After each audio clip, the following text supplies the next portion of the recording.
بسم اللہ الرحمن الرحیم انما يخشى الله من عباده العلماء. ایک بار مسجد کے سلسلے میں بھی یاد آ گئی اور ماشاءاللہ ہے مجھے خوشی کی بات ہے پاکستان میں بھی یہ میں نے سوال کیا تھا اور جگہ بھی ماشاءاللہ بڑے اچھی اچھی مسجدیں نل لگے ہوئے ہوتے ہیں اور عام طور پر وہاں سے سہولت آسانی ہو جاتی ہے. میں نے یہ بھی پوچھتا ہوں بھائی یہاں کے مصلی منتظمین بتاؤ بھائی یہ یہاں کے لوگوں کو مدرسے کے لیے محترم صاحب سے پوچھتا ہوں وضو کرنا نل سے سکھایا گیا ہے طلباء کرام کو یا نہیں؟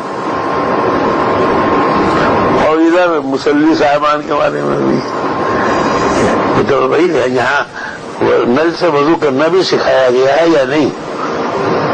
کیا سکھایا نہیں؟ پھر وہ جو نل سے وضو کرنے میں پانی ضائع ہوتا ہے کہ نہیں؟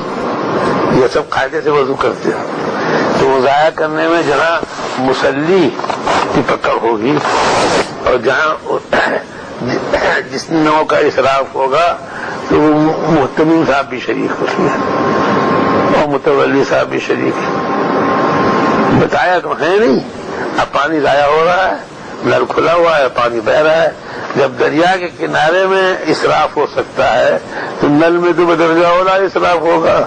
کھلا بار بار کھولنا اور بند کرنا یہ تو پھر صحیح طریقہ تو یہی ہے. اب لوگ پریشان رہے گا بھائی اب اس کا آسان طریقہ بتاتا ہوں. پہلے تو میں خود کرتا ہوں تو مجھے بھی تو ضرورت ہے ثواب کی. بعض مساجد میں نے ایک شخص سے پہلے کہا تھا کہ یہاں ملتے ہیں لوٹے ان کے ہاں لے. مغرب میں اس چیز دیکھی عشاء میں لوٹے آ جائیں 20 لوٹے منگوا کے رکھوا دوں اور عشاء میں یہ کہا گیا ہے دیکھو لوٹوں کا انتظام کر دیا گیا ہے. بس اب لوٹوں سے وضو کرے گا تو پانی زیادہ ضائع نہیں جاتا ہے تو ٹھیک ہے. لیکن اس کے باوجود اگر کوئی نل سے وضو کرے گا وہ نل سے وضو کرتا ہے پانی ضائع اسی کے نام ہمارے میں لکھا جائے گا. محتمم صاحب اور جو متولی صاحب بری ہو جائیں گے. تھوڑے سے لوٹے منگوا کر کے رکھ دو نہیں استعمال کرتے ہوئے تو غلطی یہ بات ہے.